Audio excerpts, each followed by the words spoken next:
Manic Monday. Oh, just kidding. It wasn't really that manic, but welcome to Adrianne's Kitchen. We're going to have an exciting but kind of weird night. We are going to follow the rules. Step number 1, wash your hands. Step number 2, get yourself an apron. Step number 3, get a drink. I'm back to the pomegranate lemonade here, and I think it's starting to grow on me a little bit, more than summer strawberry. So there's only like 2 of these left. That's a bummer, but that's okay. It was nice while it lasted. Tonight we are going to do 3 different things. We are going to make a roasted garlic aioli. If you recall, we have to put oil in the pan before we roast the garlic or it burns.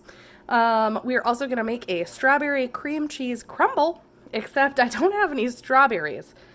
So we're going to go with mixed berries. We got some raspberries, blackberries, and blueberries. We're going to use those instead. And I'm going to make zucchini fries.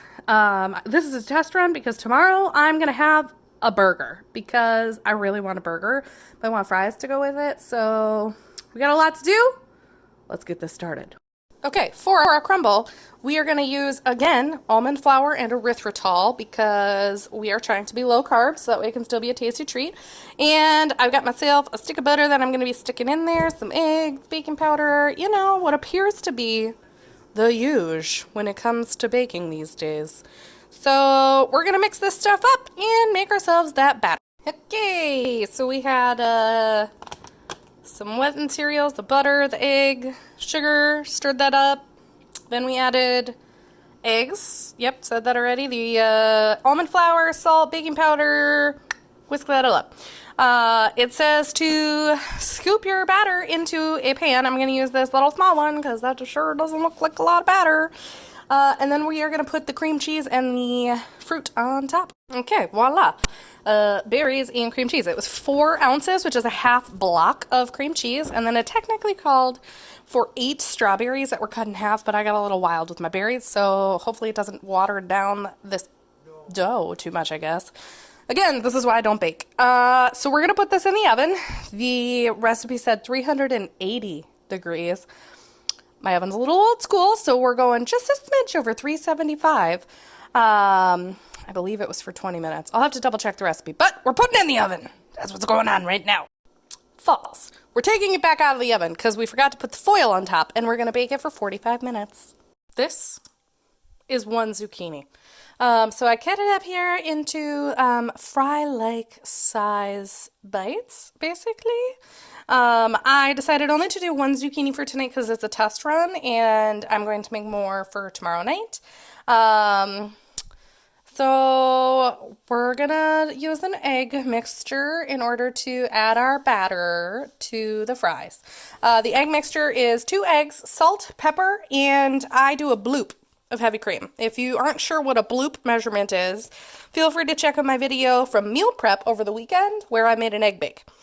I just like to use the heavy cream because it helps to like thin out the egg a little bit. Otherwise it becomes super, super sticky and really hard to get just a little limited amount of breadcrumb.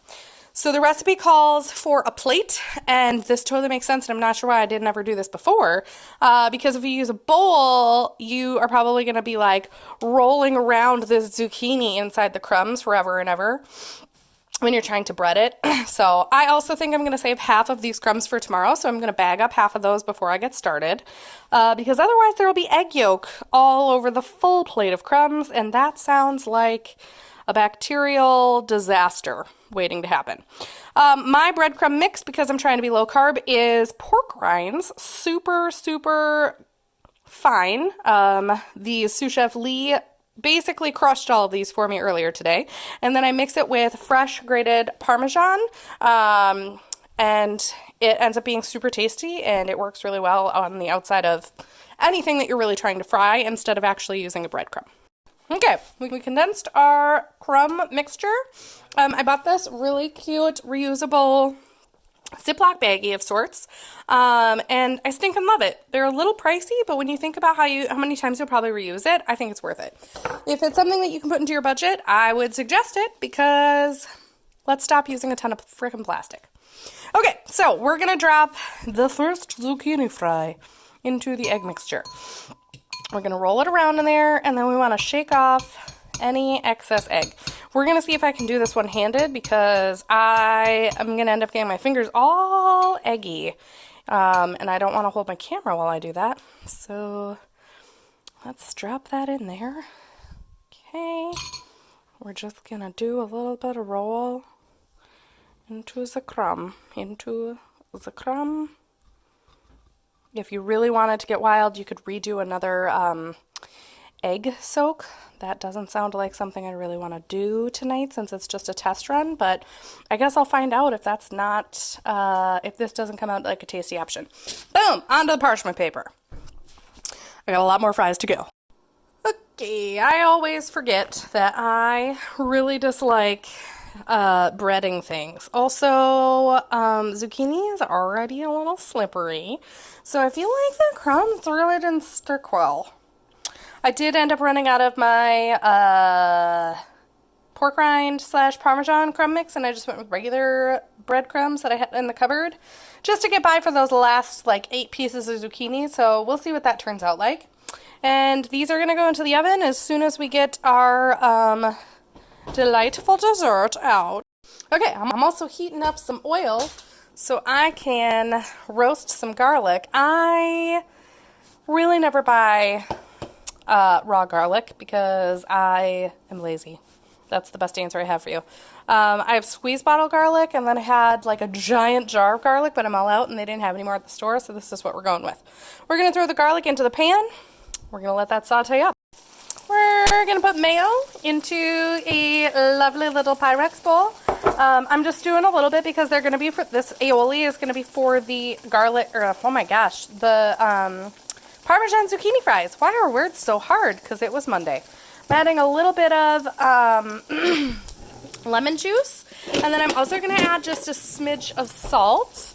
We're going to stir that up, and then the recipe does say that you should leave it overnight, but of course I'm going to try it tonight because I am not a very patient person. Over here you can see we've got the garlic going to town. I did what I would estimate to be probably about a clove of garlic, just sauteing up. And I'm going to do my best to try and get the garlic out of the oil before putting it into my mayo mixture. Just because I don't want a ton of oil added back into my mayo mixture for my aioli. So this is the exciting night of Monday. That right here, that is what is left of the pizza bake.